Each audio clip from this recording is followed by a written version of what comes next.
Hello everybody and welcome to episode 4 of my tutorial series for Good Company. I'm Icon and in this one we are going to cover manual logistics.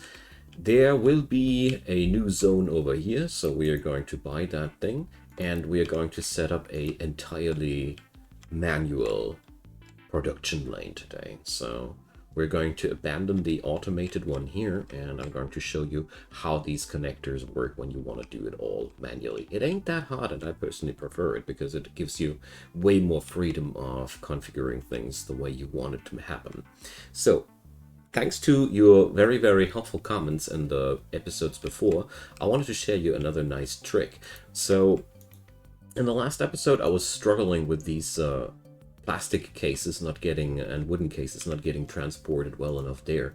So we can go for output here, and now these two tables will only output onto the pallet, and usually this is not that good, but since these two guys only work here to create stuff for this department to analyze, I'm totally okay with that setting. Thanks for mentioning that. So this is a really good way of dropping things down specifically for the logistic transportation. Thanks for that one. Really helped me out. Okay, now let's get started with this one. So first off, we click the work zone here and we disable the automatic connections. So here we go. This is the manual zone. There we go. So we are going to assign the same policies we did with the other one because we want to get some product done here. So let's check out the market. Last time we have checked that out already. So we are going to go for which kind of product. So we could now either go for virtual pets. I wouldn't go for cassette players because the market here is already pretty stressed out. I think I want to go for even more calculators, you know, because we are pretty close to dominating that market. Or we are going to go for the virtual pets to get the face growing as quick as possible. Let's do that. Let's do that. Even though I think strategy-wise, it would be smarter to go for the calculators. Okay, so we are going to start with the handheld assembly table, and I'm going to set up at least 2 of these guys. So control right click to copy that again. Here we go. So we have now 2 tables on the assembly there.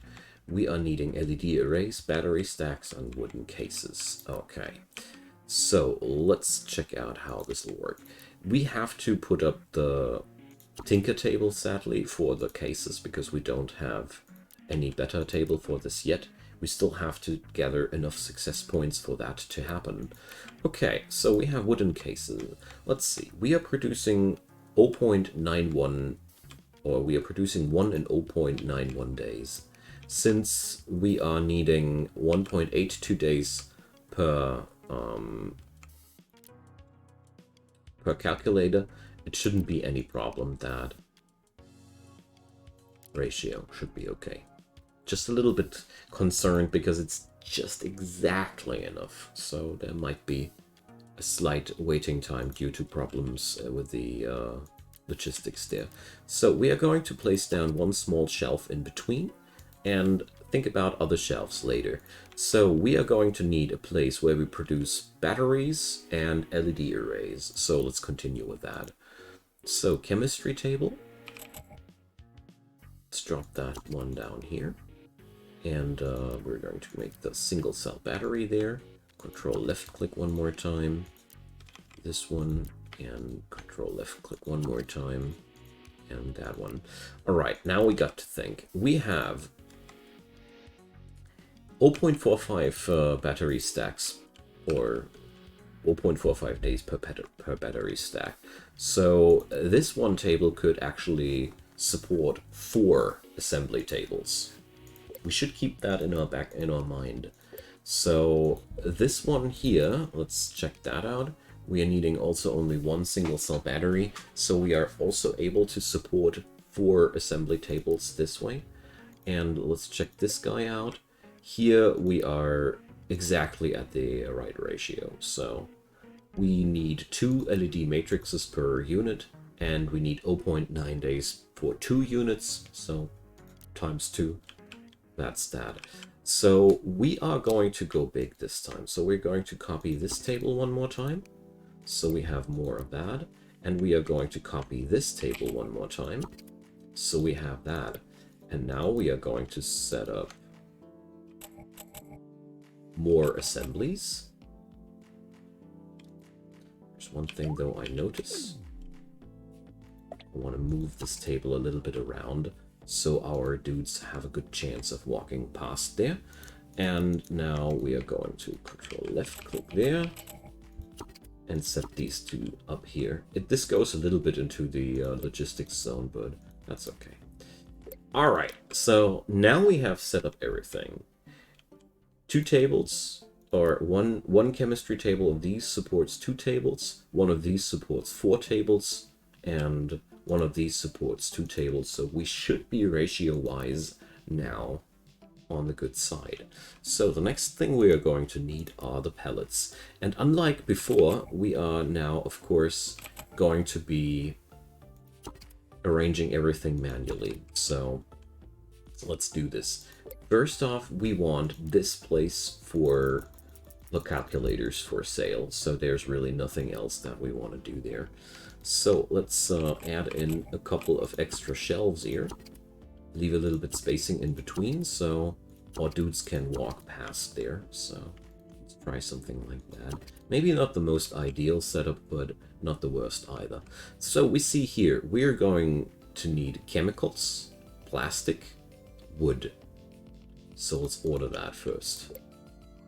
Wood, plastic, chemicals. Do we really not need more? Let's check here. So electronic parts. We got to order these 2. Here we go. Electronic parts. So let's see. Yes, yes. Looking good. We don't seem to need anything else. Okay.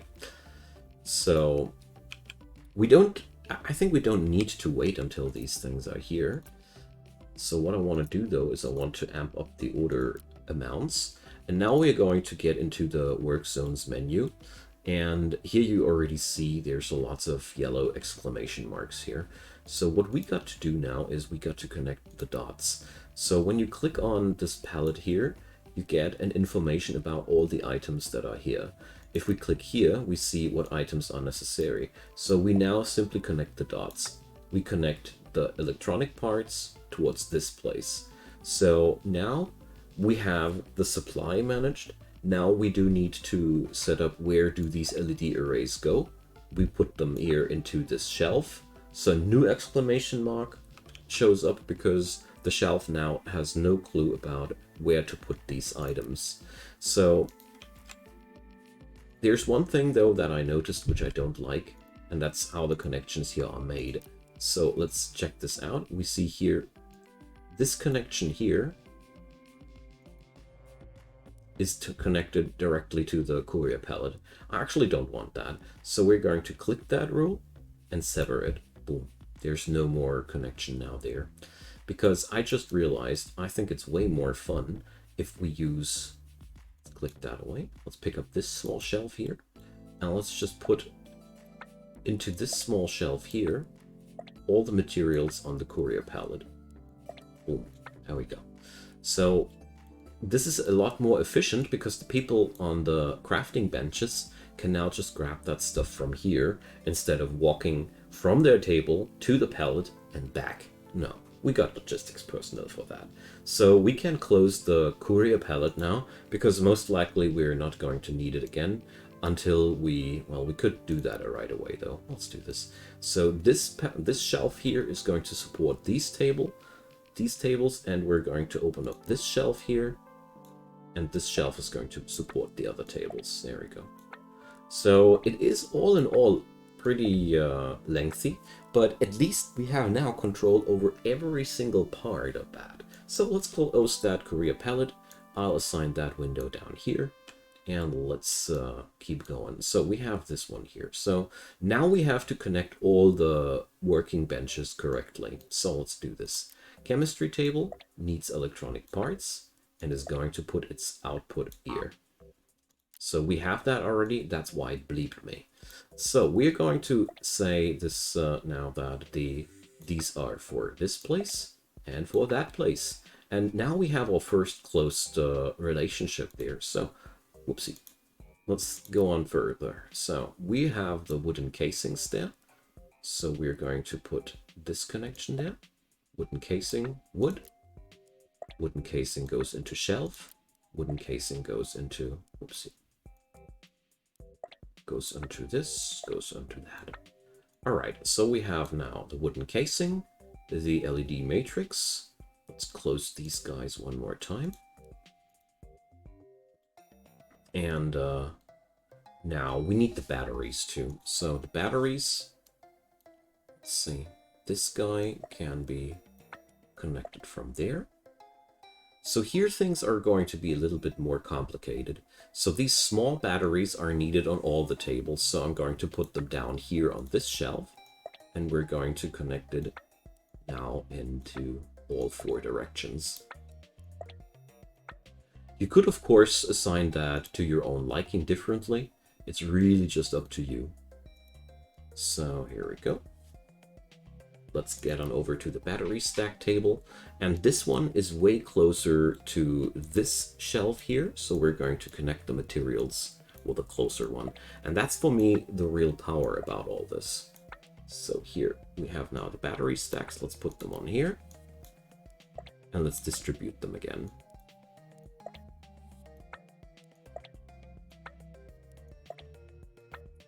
Okay, so last table down here. Needing electronic parts. Putting the LED arrays there. Distributing them there. And now, let's see. I think this table might be the last one needing our help. So let's go for a connection like there. Connect the wooden casings. And now you only see the exclamation marks at the assembly tables.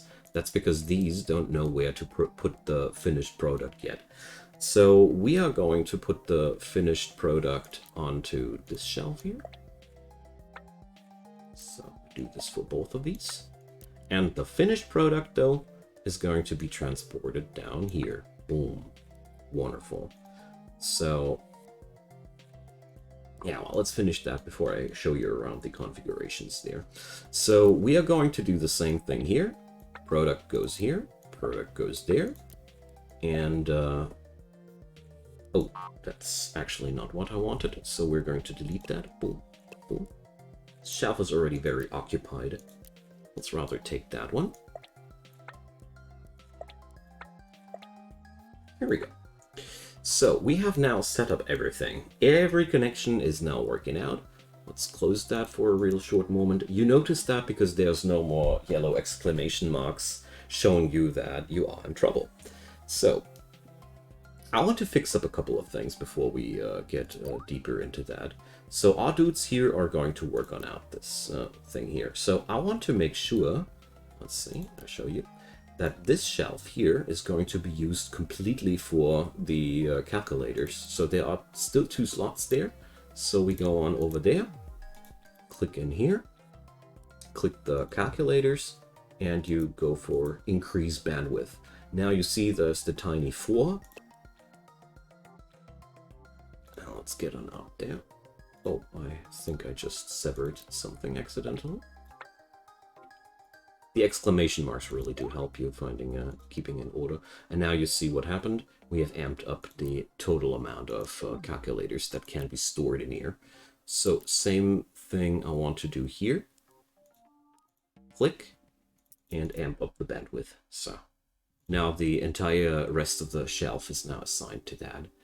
Let's assign, let's say, oh, well, let's rather take 4 logistics employees. And, well, The distribution dudes are coming on in, and now let's see how we are rolling. My money has gone really low. That's a bit of a tragedy, but let's see. I hope I survive this. Alright, so right now nobody is really working because we are just waiting for the materials to be distributed. Our assemblers are desperately waiting for the materials to show up. So let's see. The first week of this facility will be a catastrophe. That's normal. We have to wait until everybody's producing, and we are going to see how stuff is going on down there. But the real good news about this is I now know every single part of this. I know how these things work, and there should be really no problem whatsoever for us to get the job done there.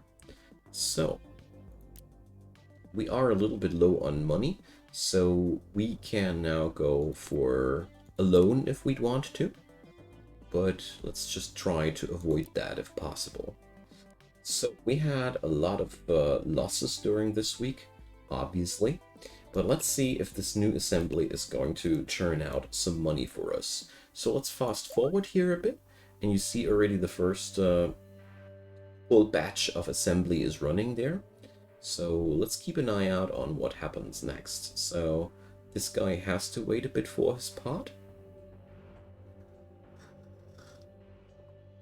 So we have now to find out where the weaknesses of our supply line are, and once I found out that, we are going to adjust.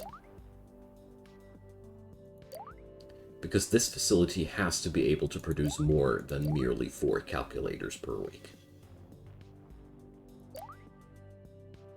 So let's see.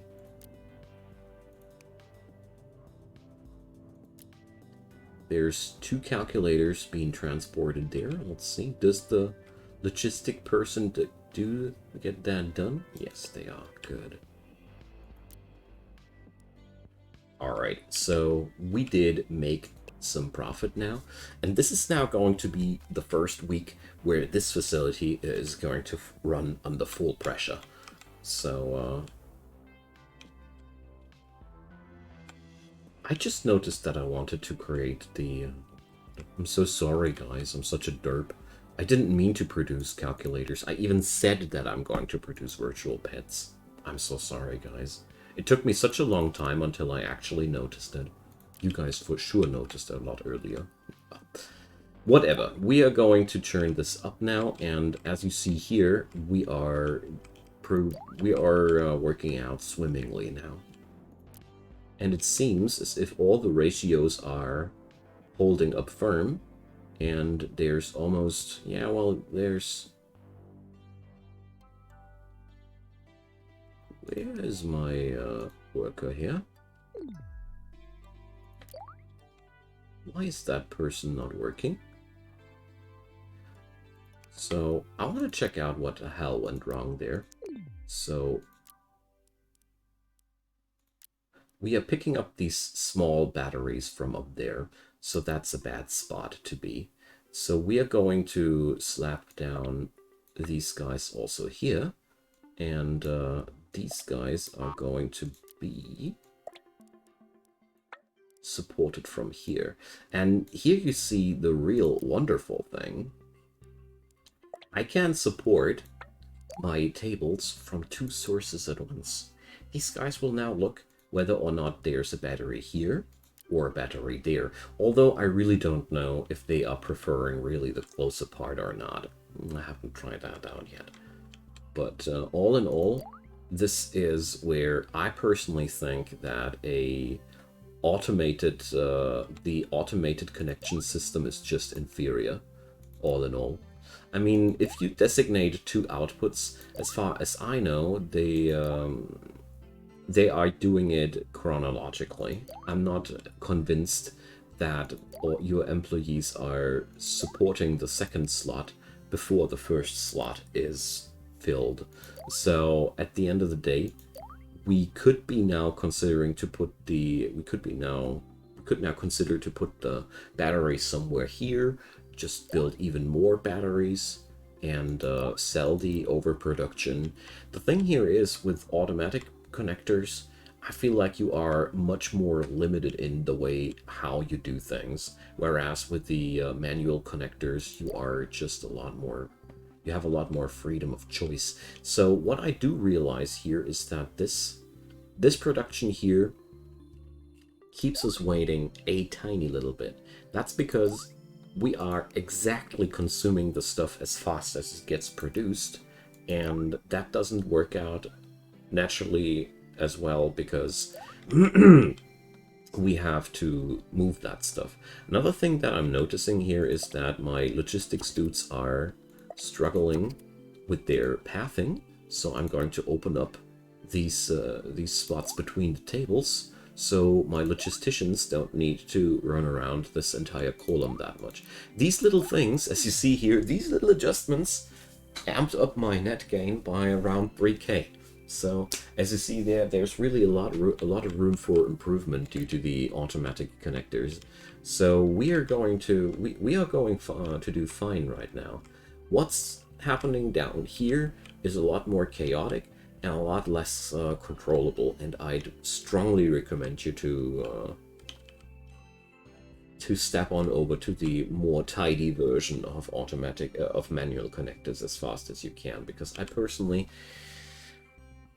don't see any benefits beyond simplification in the usage of automatic connectors. Because now if I ever find anything that bothers me, like for example here the chronicle lack of batteries for a friction of a second, I could actually now start doing things. I could even tell these guys from down here to transport something up there. There's lots of methods that we could imply, and I really feel like, for me personally, it's the best choice that the game offers you. So right now we are totally conquering the calculator market, and we are producing now 17 per week. That is a very moderate amount, but as a matter of fact, we are making we are turning over quite a nice amount of profit. So let's see how this week will play out before we end today. So we are still not going to fulfill the company goals this time, I'm afraid. We didn't make enough profit, but I'm not too surprised about that at all. Because, like I said, it's so hard to optimize these things. You saw me struggling the last 3 episodes constantly about little things, and I set this thing up, except for a few tiny little things that I even know why they are happening. Everything is working out fine. So, since we have a little bit of time left in that episode, I wanted to show you another cool thing, and that's happiness. So you can buy lots of decorations here in this game, and I haven't used these yet at all. And all these decorations provide happiness. So let's drop down one of these carpets, and happiness is going to influence the production speed of the entire zone where you slap down these things. So all in all, you can increase the production time of your zone by increasing the happiness as well. So you can just click an employee here, and you see there's the happiness meter. Very important here to note, happiness can't go past this 100% mark. So once you have allocated enough happiness that everybody is top-notch happy, you won't get any further returns from increasing that. But increasing happiness doesn't produce any ongoing costs. You merely have to invest a little bit of money there for a couple of decorations in the first place. But these don't cost you anything after being placed down, and they increase the happiness of the entire work zone, and that's influencing everybody in the work zone. So you might want to think about that when you have a little bit of excess money and you don't exactly know where to put it. Those decorations all cost quite a substantial amount of money. So if you compare it, so here one work table is 3 grand, and the decorations are way beyond that, so you get the idea. But on the other hand, you can really increase your income with that. So we are now at a pretty nifty spot because we make quite some nice progress, but it is about time that we do something about the rest of this area. So we are going to optimize the remaining factory here in the next episode, because I feel like this place here is already running quite efficient. So next episode, I'm going to show you guys how we're going to reform an old place that just, well, is a lot of chaos. And we're going to make the transition from automatic to manual connections down here, because I am pretty sure that I am able to churn out a lot more money out of this place here than I am doing right now with the automatic connectors. Okay, so a bit of a shorter episode. I hope you guys don't mind. So drop me your comments down below. If you know anything that I haven't mentioned here, and definitely is a good and helpful tip there, please let me know. I'd love to share more knowledge. Thanks for all the cool, helpful comments you guys dropped on below the other episodes. It really helped me out in making this series better. And of course, leave a thumbs up and consider subscribing. Have a good one, and see you soon. Bye bye.